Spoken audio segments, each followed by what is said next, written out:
কেউ কষ্ট নেন না। অনেক প্রশ্ন আসছে, আমি সংক্ষেপে বলে দেবো সবগুলো। হুজুর, আমার স্বামী পরক্রিয়া করে, এই কথা আমি জানতে পারি, এখন আমাকে স্বামী দেখতে পারে না, এখন আমার করণীয় কি? স্বামী হোক অথবা স্ত্রী হোক, যেই পরক্রিয়া করুক, এখানে একটু আগে তো বললাম আল্লাহ রাসূল বলছেন যখন আব্দুল্লাহ ইবনে মাসউদ প্রশ্ন করলেন সবচেয়ে নিকৃষ্ট গুনাহ কোনটা, আনতা জাআলা লিল্লাহি নিদ্দান ওয়া হুয়া খালাকাক, এক নাম্বার শিরক করা, দুই নাম্বার ওয়া আন তাকতুলা ওয়ালাদাকা মাখাফাতা আইয়াতাম, খাদ্যের ভয়ে সন্তান হত্যা করা, তিন নাম্বার ওয়া আন তুজানি বিহালিলাতি জারিক, প্রতিবেশীর স্ত্রীর সঙ্গে জিনা ব্যভিচার করা। এই যে দেখেন, পরক্রিয়ার শুরুটা হয় এভাবেই যে জাস্ট আমরা ফ্রেন্ড, আমরা আর এর বেশি কিছু না। পরের দিন চোখে চোখ, তারপরে ঠোঁটে ঠোঁট, তারপরে নাকে নাক, তারপরের দিন হাতে হাত, এরপরের দিন শাশুড়ি কইতেছে আম্মু বাচ্চার একটু স্কুলের বই খাতা কিনা লাগবে, সাভার বাস স্ট্যান্ড থেকে ফুরুত। কথা বলেন না কেন? ভাবছে আর নাই, পরক্রিয়া হারাম। যে নারী এই কাজ করবে, যে পুরুষ এই কাজ করবে, আল্লাহর কসম করে বলি, তওবা না করে যদি মারা যায়, এই সমস্ত নারী পুরুষ জাহান্নামে যাবে। নাউজুবিল্লাহ বলেন। খবরদার কোন পুরুষ এবং নারী কারোর সাথে জেনাহে লিপ্ত হবেন না, ইনশাআল্লাহ বলেন। এই যুবক, তোমাদেরকে ওয়াদা করতে হবে যে অবৈধ প্রেম টেম করবে না, ইনশাআল্লাহ বলো। তোমরা বলো ইনশাআল্লাহ। যুবক সাহস করে বলতে পারবা আজকে যে হুজুর আমরা জীবনে কোনো অবৈধ প্রেম টেম করবো না, কোনো মেয়েকে ভালো লাগলে বিয়ের প্রস্তাব বাপ মার মাধ্যমে দিবে, ইনশাআল্লাহ বলেন। আল্লাহ আমার যুবকদেরকে খালিদ বিন ওয়ালিদের মতো কবুল করুন, বলুন আমিন। যে বোনের স্বামী পরক্রিয়া করে তাকে পরামর্শ দিব, লেকচার গুলো শোনান যেগুলো অপরাধ। কি অপরাধ? আয-যানিয়াতু ওয়াজ-যানি ফাজলিদু কুল্লা ওয়াহিদিন মিনহুমা মিআতা জালদা। অবিবাহিত নারী এবং পুরুষ যদি ব্যভিচার করে, ইসলামী আইন হচ্ছে 100 বেত্রাঘাত করা। বাস্তবায়ন করবে কে? রাষ্ট্র। আর যদি বিবাহিত কেউ জিনা ব্যভিচার করে, তার উপর রাজম কায়েম করা, মানে কি পাথর মেরে তাকে হত্যা করা। এটা আপনি বাস্তবায়ন করবেন না, করবে কে? রাষ্ট্র, ইসলামিক রাষ্ট্র আর কি। সুতরাং কত বড় ভয়াবহ অপরাধ যে বিবাহিত কেউ জিনা করলে তাকে মৃত্যুদণ্ড কার্যকর করতে হবে। নাউজুবিল্লাহ, সবাই বলে। পরক্রিয়ার পথে কেউ যায় না, পরক্রিয়ায় কোনো শান্তি নাই। 2 মিনিটের শান্তির জন্য 10,000 বছর জাহান্নামের আগুনে জ্বলতে কি পারবেন ভাই? সুতরাং পরক্রিয়া করবো না, ইনশাআল্লাহ বলেন। আর একটা কথা বলি, বিবাহিত নারী পুরুষ আপনারা যারা আছেন, মহিলা প্যান্ডেল আছে তো না? মহিলাদেরকেও বলি, পুরুষদেরকেও বলি, ধরেন আপনি বিয়ের আগে একজনকে পছন্দ করতেন, শুনেন খুব মনোযোগ দেন, বিয়ের আগে একজনকে পছন্দ করতেন, কিন্তু বিয়ে হয়ে গেছে আরেক জায়গায়। মনে করবেন আপনার স্বামী হচ্ছে পৃথিবীর সেরা স্বামী এবং আপনার এই বউই হচ্ছে পৃথিবীর সেরা বউ। যদি এটা মনে করতে পারেন, এইভাবে তাকে গ্রহণ করতে পারেন, আল্লাহর কসম অন্যের বউয়ের দিকেও চোখ যাবে না, অন্যের মেয়ের দিকেও চোখ যাবে না, অন্যের স্বামীর দিকেও চোখ যাবে না, অন্যের ছেলের দিকেও চোখ যাবে না। ঠিক কিনা? সবাই এটা খেয়াল করবো তো ইনশাআল্লাহ। নামাজের পরে সম্মিলিত মোনাজাত সম্পর্কে আপনার মতামত জানতে চাই। দেখেন, সম্মিলিত মোনাজাত যারা করে, বিশেষ করে হানাফি মাযহাবের আমাদের ভাইরা যারা করে, রাসূল আকরাম সাল্লাল্লাহু আলাইহি ওয়াসাল্লাম নামাজ পড়ানোর ফিরানোর পরে কি করতেন? সালাম ফিরানোর পরে আস্তাগফিরুল্লাহ আস্তাগফিরুল্লাহ আস্তাগফিরুল্লাহ আল্লাহুম্মা আনতাস সালাম ওয়া মিনকাস সালাম তাবারাকতা ইয়া যাল জালালি ওয়াল ইকরাম। হ্যাঁ, এগুলো পড়তেন আল্লাহর নবী। আরো অনেক দোয়া আছে। এখন এই দোয়াটাকে কেউ যদি ম্যান্ডেটরি মনে করে, কেমন যে এটা না করলে নামাজ অসম্পূর্ণ হবে, তখন এটা বেদাত। কথা বুঝছেন? কিন্তু আপনি কেন করতেছেন? যে ফরজ নামাজের পরে দোয়া কবুল হয়, এজন্য আমি করতেছি। এখন কেউ যদি করে, এরা অমুসলিম মনে করেন না। অনেকে এমন ভাবে এটা চড়াও হয় যে মনে হয় যে সে মনে হয় কুফরি করে ফেলাইছে। আছে না নাই বলেন? বরং মাসনুন দোয়াগুলো পড়বেন, পড়ার পরে যদি ইনফিরাতি এই দোয়াগুলো করতে হয়, আপনি করতে পারেন একা একই, সবাই মিলে না। সবাই মিলে এটাকে ম্যান্ডেটরি অনেকে মনে করে, ম্যান্ডেটরি মানে আবশ্যক মনে করে। ইমাম সাহেব যদি একদিন মোনাজাত ছেড়ে দিয়েছে, অনেকে চড়াও হয়, হুজুর দোয়া করলেন না কেন? আছে না নাই? এরকম মনে করবেন না। বরং ইমাম সাহেব একদিন ছাড়লো, আরেকদিন করলো, সমস্যা নাই, এটা নামাজের অংশ না। তবে আমরা করি কেন? করি এই কারণে যে ফরজ নামাজের পরে দোয়া কবুল হয়। কিন্তু আমাদের দেশের মানুষ এটাকে ভুল বুঝতেছে। মানুষ মনে করতেছে কি, এটা না করলে মনে হয় নামাজই হবে না। এই জন্য ইমাম সাহেবের চাকরিও কিন্তু চলে যায়।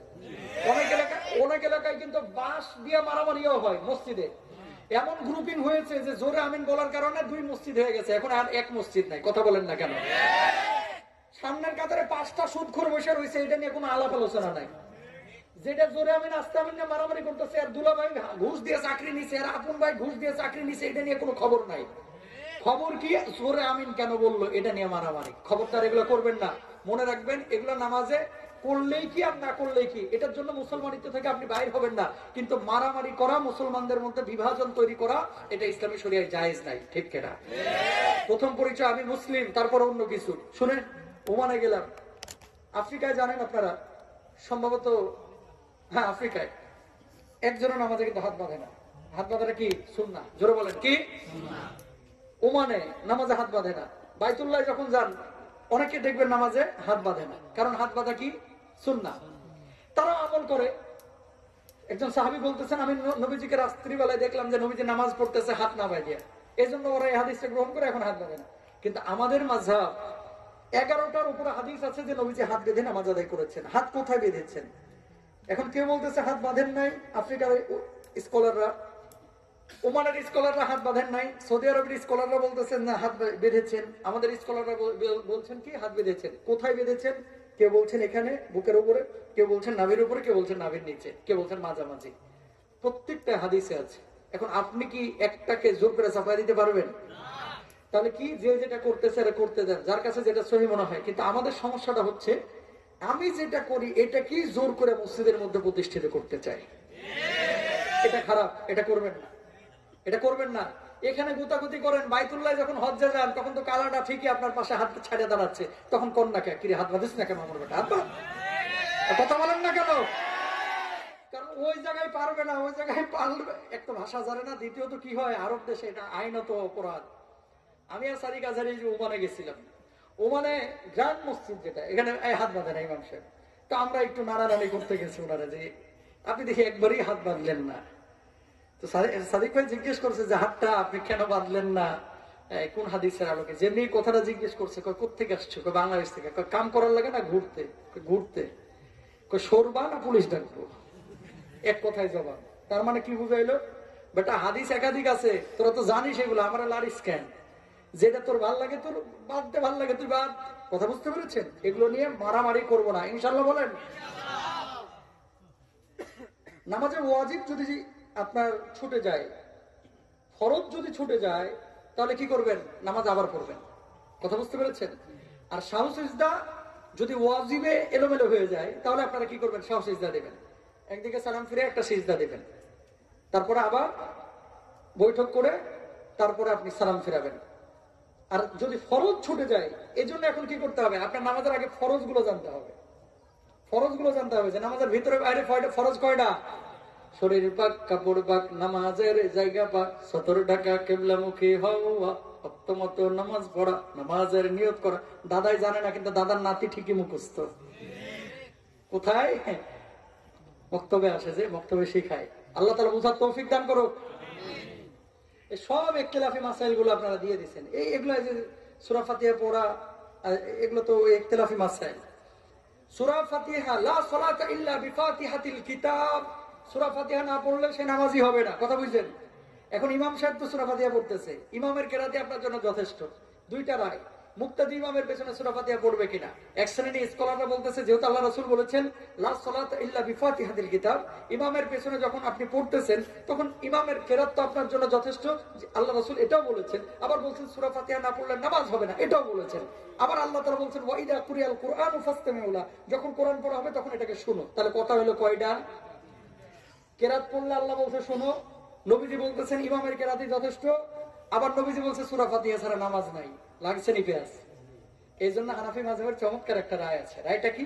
ইমাম যখন জোরে কেরাত পড়বে আপনি সেটা শুনবেন, আর ইমাম যখন আস্তে কেরাত পড়বে আপনি চাইলে পড়তে পারেন, চাইলে ইমামের পেছনে ইক্তেদা স্বরূপ আপনি নিয়ত থাকতে পারেন, আপনার নামাজ হয়ে যাবে ইনশাআল্লাহ। বলেন আকিকা কতদিনে দিতে হবে? ইন্নাল গুলামা মুরতাহানুন বিআকিকাতি, আম্মাজান আয়েশা সিদ্দিকা রাদিয়াল্লাহু তাআলা আনহার হাদিস। কষ্ট হচ্ছে না তো আপনাদের? এগুলো জানেন ভাই, ওয়াজ এক জিনিস, সওয়াল জবাবগুলো আরেক জিনিস, এগুলো জানা দরকার। আম্মাজান আয়েশা সিদ্দিকা রাদিয়াল্লাহু তাআলা আনহা বলছেন ইন্নাল গুলামা মুরতাহানুন বিআকিকাতি, যে একটা বাচ্চা যখন হয়, বাচ্চা হওয়ার পরে এই বাচ্চাটার নিরাপত্তা এটা আকিকার সাথে সম্পৃক্ত থেকে যায়। যে বাচ্চার আকিকা দেওয়া হবে কোন দিন? ইয়াউমুস সাবআ। আল্লাহ রাসূল বলছেন যে সপ্তম দিনে। কয়টা? লিল গুলামি শাতাআন ওয়া লিল জারিয়াতি শাতুন, পুরুষের জন্য 2টা ছাগল আর মেয়ের জন্য একটা। যখন কেউ কোরবানি করে দিবে, আকিকা দিয়ে দিবে, এই বাচ্চাটা আল্লাহর পক্ষ থেকে বিশেষ নিরাপত্তা লাভ করবে, এর অসুখ বিসুখ কম হবে, এই বাচ্চাটা ভালো সৎ নেককার মুত্তাকি বিশেষভাবে হবে, আল্লাহর দয়ার মধ্যে থাকবে বিশেষভাবে। সুবহানাল্লাহ। এখন প্রশ্ন জাগতে পারে, হুজুর আমি তো গরিব মানুষ, নুন আনতে পান্তা ফুরাই, কিভাবে আমি এটা কি করব? আমার রাজশাহীতে একজন এসে আমরা বলতেছে, হুজুর দাওয়াত কালকে। আমি বললাম কিসের দাওয়াত? আকিকার দাওয়াত। আমি বললাম টাকা পাইলেন কই? ভ্যান চালায়। কি চালায়? ভ্যান চালায়। বললাম টাকা পাইলেন কই? হুজুর ভ্যান বেচতে দিছি। ভ্যান বেচে আকিকা দিতে ইসলাম বলে নাই। ইসলাম এত কঠিন না, ইসলাম সহজ। সামর্থ্য আছে আপনি দিবেন, সামর্থ্য না থাকলে এটা আপনার উপরে দেওয়া ওয়াজিব না, এটা সুন্নাত মুস্তাহাব। সুবহানাল্লাহ বলেন। তবে যেটা আপনার উপর আবশ্যক ছিল সেটাও তো করেন না, টাকা লাগে না। সেটা কি? বাচ্চা হয়েছে, একটু তাহনিক করেন একজন আলেম দিয়া, একখানা আজান আর একখানা ইকামত দেন।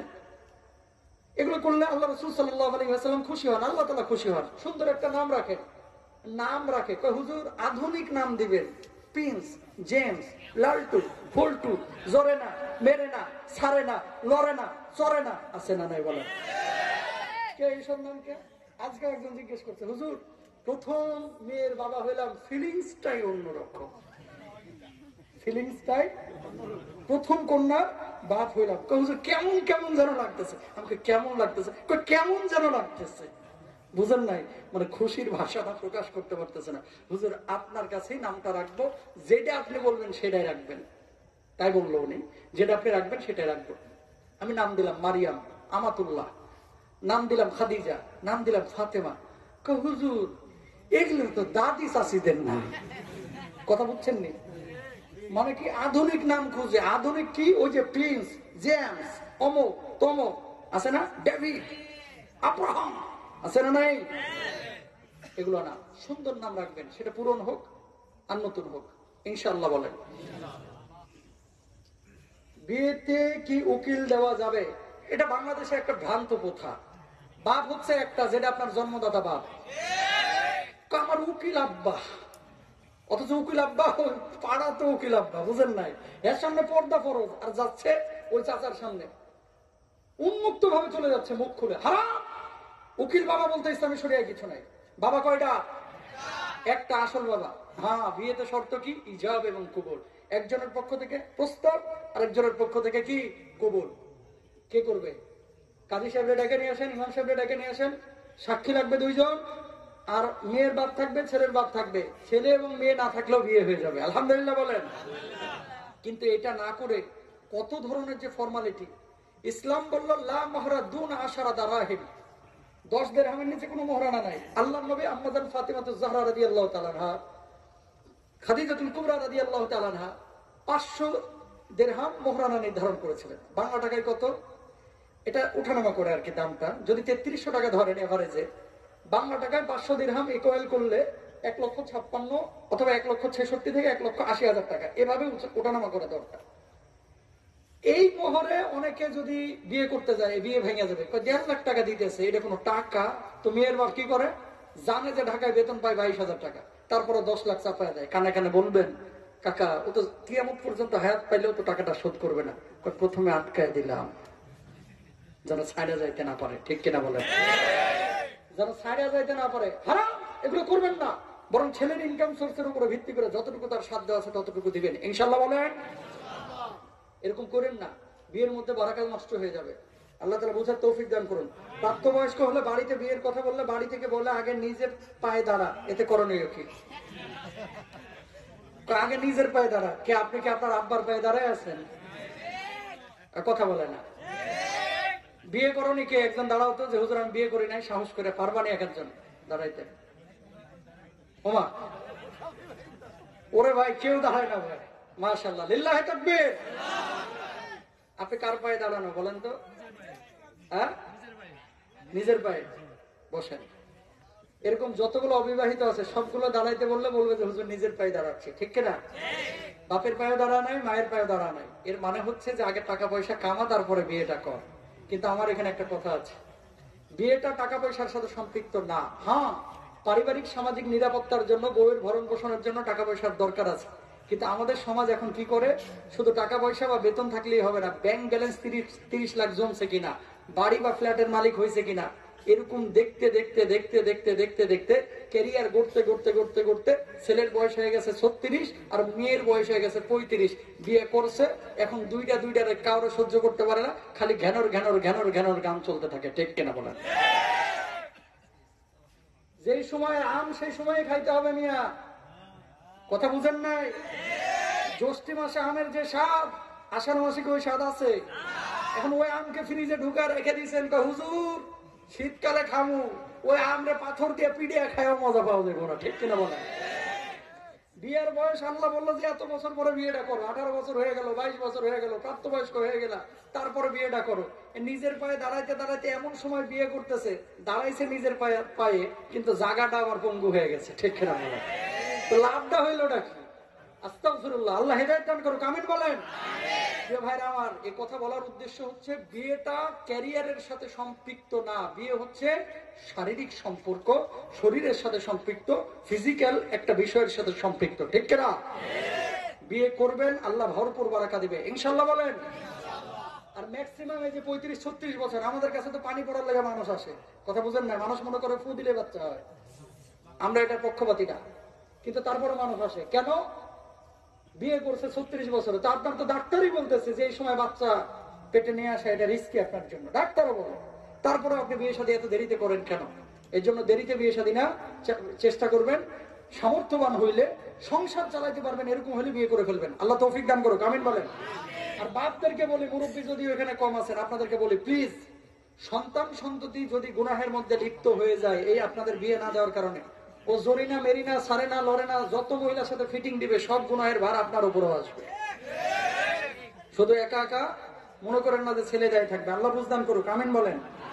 বিয়ের মোহরানা কখন দিতে হবে? বিয়ের মোহরানা বিয়ের অনুষ্ঠানে দিয়ে দিবেন। কারণ কি?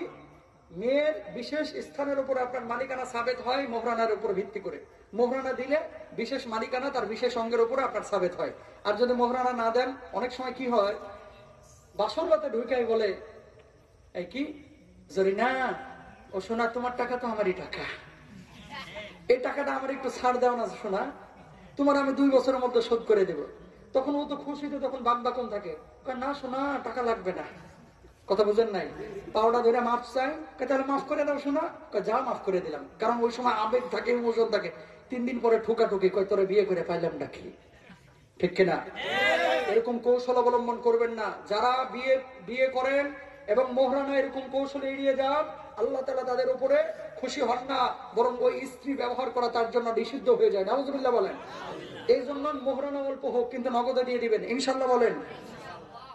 সন্ধ্যার সময় ঘর ঝাড়ু দেওয়া যাবে কিনা? 100-100 সন্ধ্যার পরে ঘর ঝাড়ু দেওয়া যাবে।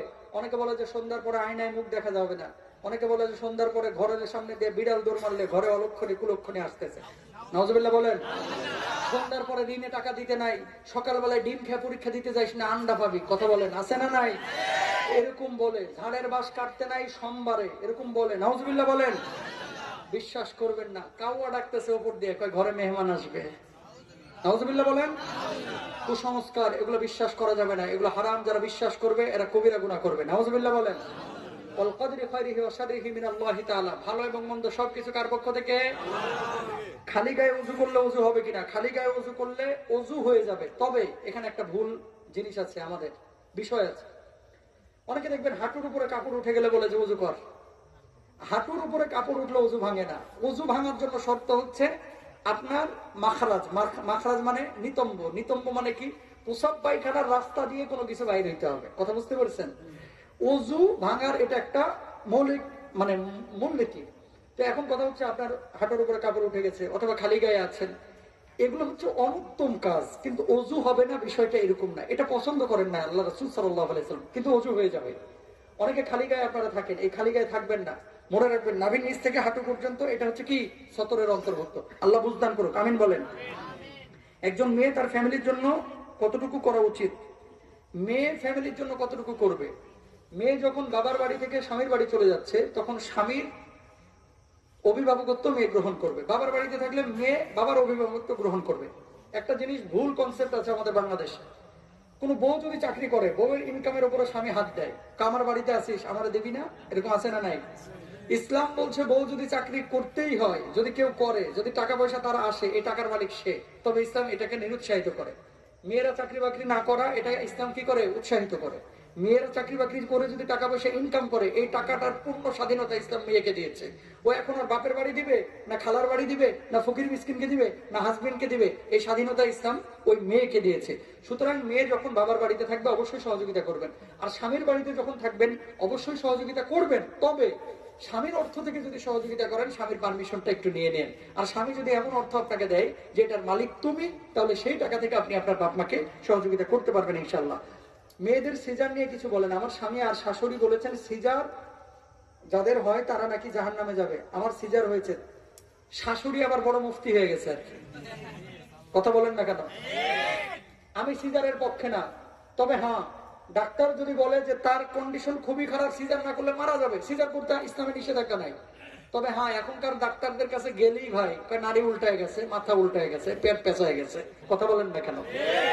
এই জন্য একটু মুসলিম ডাক্তারের কাছে যাবেন যে ইসলাম বুঝে, দিন বুঝে, যে আসলে আমার কন্ডিশনটা কি।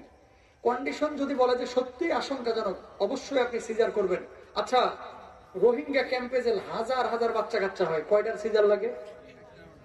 করোনার সময় যে 2 বছর হসপিটাল গুলো বন্ধ ছিল, তখন তো পত্র পত্রিকা তো লেখছে, তখন ওই সিজার ছাড়াই কিন্তু বাচ্চা কাচ্চা হয়েছে। ঠিক কিনা বলেন?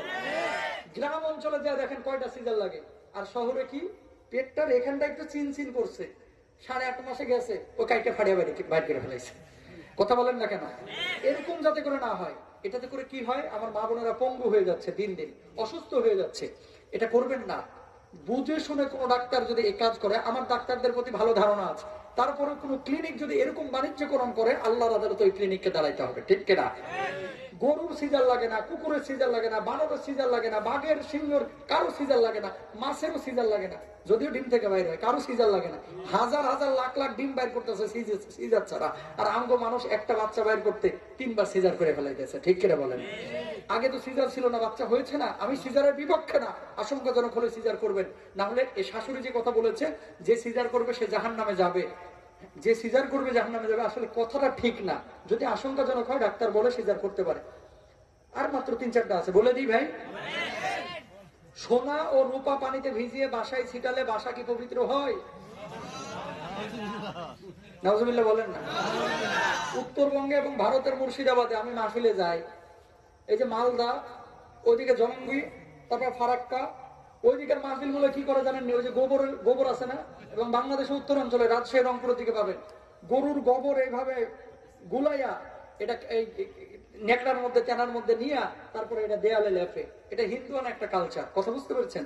এবং এই যে কাঁসা, পিতল, স্বর্ণ, রূপ, এগুলোর পাত্র থেকে পানি নিয়ে ঘরে ছিটাইলে এই ঘরের মধ্যে বরকত আসে, এটা সম্পূর্ণরূপে একটা শিরকি কথা, বিদআতি কথা, কুসংস্কার কথা। এগুলো বিশ্বাস করা যাবে না। ইনশাআল্লাহ বলেন। বায়ু ধরে রেখে নামাজ পড়া যাবে কিনা? বায়ু ধরে রেখে নামাজ আপনি কেন পড়বেন? নামাজে খুশু নষ্ট হবে। যদি চলে আসে, দেখেন লা ইউকাল্লিফুল্লাহু নাফসান ইল্লা উসআহা, আল্লাহ তাআলা কারো উপরে কোনো জিনিস চাপায় দেয় না। যদি চলে আসে ছাইড়া দেন, দেওযু করে আসেন। তবে হ্যাঁ, মসজিদে এমন সাউন্ড করে ছাড়েন না যে সমস্ত মুসল্লিরা হাসাহাসি শুরু করে। কিছু আছে এরকম লোক, দেখবেন ওই বাস নাই, রাস্তা নাই, ঘাট নাই, সিএনজি নাই, অটো নাই, যেখানে বসে আসলে হড়হড় করে ছেড়ে দেয়। আছে না নাই? এগুলো খাসলত খারাপ, এগুলো করবেন না। মসজিদের মধ্যে এরকম যদি ঘটনা ঘটে, অনেকে হাসাহাসি করবে। এই জন্য কি করবেন? আপনি কন্ট্রোল করতে পারতেছেন না, নামাজ ছেড়ে দেন। আপনি উজু করে এসে আবার নামাজ পড়বেন, ইনশাআল্লাহ বলেন। তবে হ্যাঁ, হালকা চাপ আছে, আপনি ছাড়েন নাই, নামাজ পড়ে ফেলেছেন, নামাজ হয়ে যাবে, আলহামদুলিল্লাহ বলেন। মুখের দাগের জন্য কোন কোরআনের আমল আছে কি? আহা, মুখের দাগের জন্য কোরআনের কি আমল নেবেন? ওয়াশিফা উল্লিমা ফিস সুদুর, অনুনাজ্জিলু মিনাল কুরআনি মা হুয়া শিফা। গোটা কোরআনটাই শিফা। সূরা ফাতিহা পড়েন, আয়াতুল কুরসি পড়েন, হাতে ফুৎকার করেন, তারপরে আয়না দেখার দোয়া পড়েন। এই সমস্ত দোয়াগুলো পড়লে ইনশাআল্লাহ তাআলা আপনার চরিত্রও ভালো করবে আল্লাহ তাআলা, এবং আপনাকে সুন্দর করবে ইনশাআল্লাহ। সবচেয়ে বড় কথা হচ্ছে, চেহারায় যদি নূর আনতে চান, একটা গুরুত্বপূর্ণ আমল 5 ওয়াক্ত নামাজ আর হচ্ছে ওযু করা। ঠিক না? যারা যত বেশি উজু করবে, হোক কালা, চেহারার মধ্যে আলাদা নূর আল্লাহ তাআলা ঢেলে দিবেন। সুবহানাল্লাহ বলেন। যেটা নামাজ পড়বে 5 ওয়াক্ত, আল্লাহ তাআলা চেহারার মধ্যে নূর দিয়ে দিবে। এটাই হচ্ছে আপনার বড় আমল। আর যদি নামাজ না পড়ে, ও যতই মেকআপ করুক, আটা, ময়দা, সুজি ঠাইসে ঢালুক, ডলুক, কাজ হবে না ইনশাআল্লাহ। আল্লাহ আমাদেরকে নামাজ পড়ার তৌফিক দান করুন। সবশেষ প্রশ্ন, 2 বোনের এক স্বামী হতে পারবে কিনা? নাউজুবিল্লাহ বাড়িতে যাই বললেন। 2 বোনের এক স্বামী হতে পারবে কখন? 2 বোনের এক স্বামী হতে পারবে কখন? বড় বোন মরে গেছে, ছোট বোনটা বিয়ে করতে পারবে। কথা বুঝেন নাই? কিন্তু বড় বোনটা বিয়ে করার পরে এক টিকিটে 2 সিনেমা। কথা বুঝেন নাই? বড় বোনকে বিয়ে করার পরে ছোটটারও ভালো লাগতেছে, আর শালির সাথে তো মাশাআল্লাহ দুলাভাইদের যে মাখামাখি, অনেক সময় এই ঘটনাগুলো ঘটে। আপন বোনের সাথে এই বিয়ে হয়ে আছে, তারপরে শালিকার সাথে প্রেম, আড়ালে বিয়ে করে রেখে দিয়েছে। আল্লাহর কসম করে বলতেছি, এগুলো হারাম হারাম হারাম, এগুলো কেউ করতে পারবেন না। নাউজুবিল্লাহ বলেন। আর দুলাভাইয়ের সামনে পর্দা করবেন। আল-হামু কাল মাউত, নবীজি সাল্লাল্লাহু আলাইহি ওয়াসাল্লাম বলছেন, দেবর সে তো হচ্ছে মৃত্যুর মতো। অনেক সময় ভাবিদেরকে আমাদের যুবকরা বলে, হুজুর আমার বড় ভাবি আমার মায়ের মতো। আছে না নাই বলেন? ভাবি ভাবির জায়গায়, ভাবি কখনো মায়ের মতো হতে পারে না। ভাবির সাথে পর্দা করবেন। এবং ভাবিদেরকেও বলি, দুলাভাই আইছে, কিছু দুলাভাই আছে, শালি যদি চা ঢাইলা না দেয়, অথবা শালার বউ যদি চা ঢাইলা না দেয়, দুলাভাই মুখটার এরকম গুমরা করে ফেলায়, ঠিক কিনা? দুলাভাইরে চা ঢাইলা দিবেন না ভাবি, এই দুলাভাইয়ের খাসলত খারাপ। যেই দুলাভাই শালার বউ দেখতে চায়, এই দুলাভাইয়ের চরিত্র ঠিক নাই, ঠিক কিনা? বউ দেখতে যাবে, জামাই দেখবে, মহিলারা দেখবে, যে বিয়ে করবে সে দেখতে পাবে, দুলাভাইরে কেন নিয়ে যায় না, এই জন্য রাগ করছে, ঠিক কিনা? এগুলো করবেন না, আল্লাহ মাফ করুক, আমিন বলেন। নতুন বাড়ি তৈরি করার আগে পিলারের গোড়ায় দুবলা ঘাস ও স্বর্ণ পানি ইত্যাদি দেওয়া হয়, এগুলো দিবেন না, এগুলো কুসংস্কার। বরঞ্চ কি করবেন, বাড়ি নির্মাণের পরে বিসমিল্লাহ বলবেন, নামাজ কালাম ঠিক মতো পড়বেন, আর কোরআন তেলাওয়াতটা ফজর পরে নিয়মিত করবেন। ওই বাড়ির মধ্যে ভরপুর বারাকা আল্লাহ দিয়ে দিবেন। সুবহানাল্লাহ। হাদা মা ইনদি ওয়া আলহামদুলিল্লাহ আলাইহি তাওয়াক্কালতু আলাইহি ওয়া আখির দাওয়ানা আলহামদুলিল্লাহি রাব্বিল আলামিন। আসসালামু আলাইকুম ওয়া রাহমাতুল্লাহি ওয়া বারাকাতুহু। কেউ কিছু বলবেন না, দোয়া করে